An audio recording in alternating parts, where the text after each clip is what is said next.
Have you ever had that moment when you know you found something good?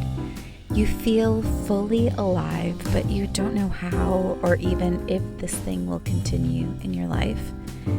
It's usually connected with the moment when you stop playing safe. You get out of your head and out of your comfort zone.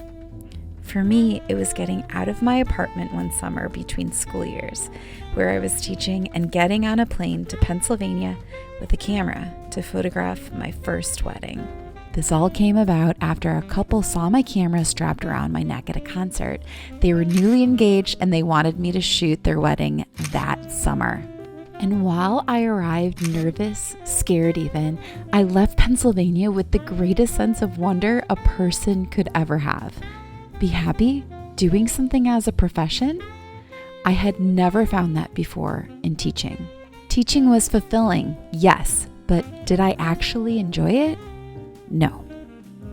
And while I loved this experience shooting weddings, it wasn't enough for me to go out and quit my day job. I had a degree, actually 2, that said I was bound for this profession. So instead, I'd use my earnings from photos to pay off my student debt. I have no regrets. The skills I learned as a teacher have been so valuable, especially as a parent. But the feeling I felt during that wedding and all of the photographs I shot after, that was flow. A feeling in a space like none other, where creativity and purpose met. It's the thing I gave up when I became a parent, where purpose was still there, but creativity was mostly absent from the changing of diapers, the 22 loads of wash, and picking up the same toys every hour. For me, I allowed monotony to steal all my joy. I don't mean to dump on my years of being a mom to littles, but I had 5 under the age of 5. Like my home was a daycare with never-ending hours. And there was nothing left, no space left for my brain to dream, much less act on my creative impulses. Until one day in the forest, a neighbor who, out of sheer fantasticalness, asked me to be part of a group of artists to feature my work in a local art gallery. Flattered? Yes. Nervous? Also yes. But it motivated my forest homebody self to get back into a flow state of photographing interesting things, places, and people.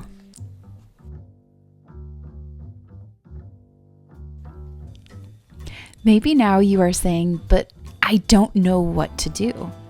All I can say here is a quote that has stretched my brain and changed the way that I think of creative work. Inaction breeds doubts and fear. Action breeds confidence and courage. If you want to conquer fear, do not sit at home and think about it. Go and get busy. Dale Carnegie. And so I did. In between bus pickups, special ed meetings, and ENT appointments, I made my way to our town's main street multiple times each week. I engaged in a personal project, which for me was a collection of photographs that collectively told a bigger story about our town. I tried new composition strategies. I learned some of the art of street photography. I pushed myself by pushing myself out of the house and into the studio of the world. I got busy, not just consuming art, but busy creating it. I found even without a client to hire me, I could find my flow again. So you may be starting to write down that thing, that one action you will take tomorrow or this week, but it scares you. The story inside you may not be safe, but it wants to get out. It needs to be told. So let's go conquer this fear together, not by thinking about it, but by doing, not by staying at home, but by going out and finding our own flow. Let this video be a sign to you that today is the day that you take action.